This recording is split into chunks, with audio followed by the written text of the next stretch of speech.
Siapapun meninggal punya dosa, teman-teman sekalian, hati-hati. Sekecil apapun dosa itu sudah cukup mendatangkan siksa kubur. Walaupun belum tentu dia masuk ke dalam api neraka. Jadi jangan dianggap remeh. Makanya kisah yang masyhur berhubungan dengan masalahnya adalah kisah Utsman bin Affan radhiyallahu anhu yang pernah menziarahi kuburan lalu terisak-isak menangis seperti anak kecil. Lalu beberapa teman-temannya di zaman khilafah beliau berkata, "Wahai Amir Mu'minin, kenapa anda menangis melihat kuburan? Padahal Nabi SAW sudah menjamin buat anda surga. Dan anda ini siapa? Terkenal anak mantunya Nabi SAW, ya, dapat jaminan surga. Nabi sebutkan lisannya langsung, Utsman di surga, dijamin. Bagaimana bisa anda menangis seperti ini?" Jawaban Utsman radhiyallahu anhu sangat bijak. Orang yang beriman dan berilmu punya jawaban yang tepat. Dia mengatakan, Rasulullah SAW menjamin buat saya surga, tapi tidak menjamin saya selamat dari siksa kubur. Dari mana jaminan saya disiksa dulu di kubur? Nanti saya masuk surga, betul. Tapi di kubur disiksa dulu karena masih ada dosa.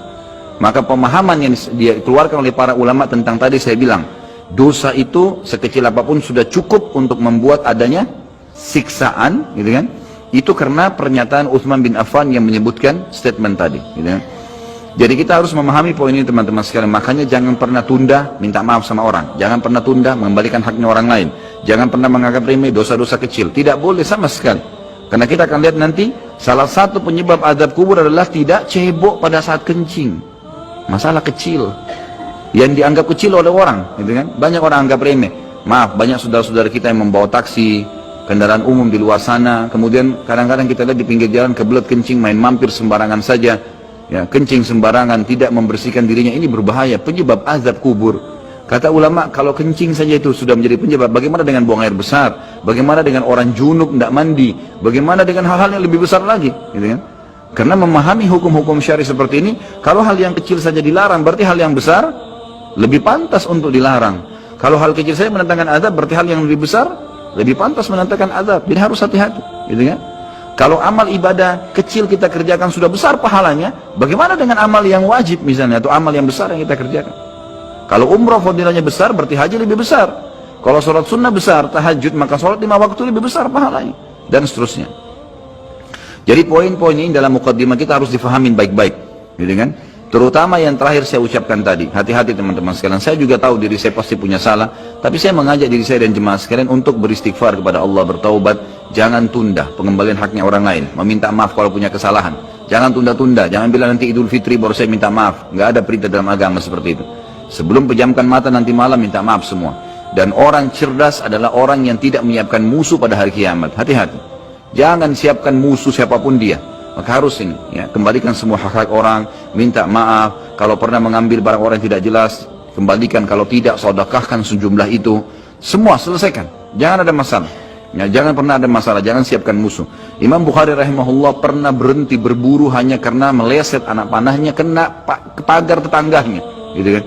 Diajak teman-temannya, kita memanah yuk, berburu. Beliau senang berburu. Kemudian pada saat beliau lagi latihan panah, ternyata anak panahnya sempat mencul sedikit pagar kayu tetangganya.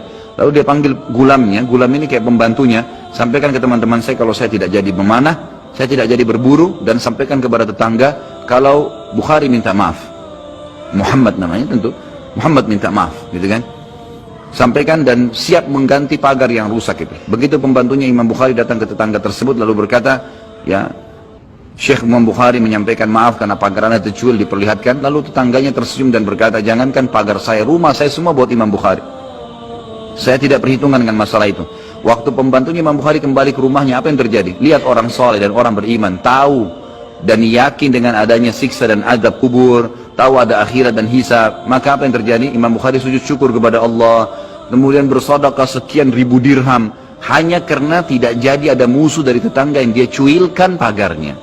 Coba teman-teman, berapa banyak sendal yang ngantung injak? Hah? Berapa banyak air yang kepercik kena orang lain? Berapa banyak ini, berapa banyak itu? Berapa banyak yang kita anggap remeh mengambil karena teman punya dan seterusnya. Ini hati-hati. Jangan siapkan musuh hari kiamat. Azab kubur datang kepada siapapun yang masih punya dosa. Dan dosa ada hubungannya dengan Allah subhanahu wa ta'ala, ada hubungannya dengan makhluk.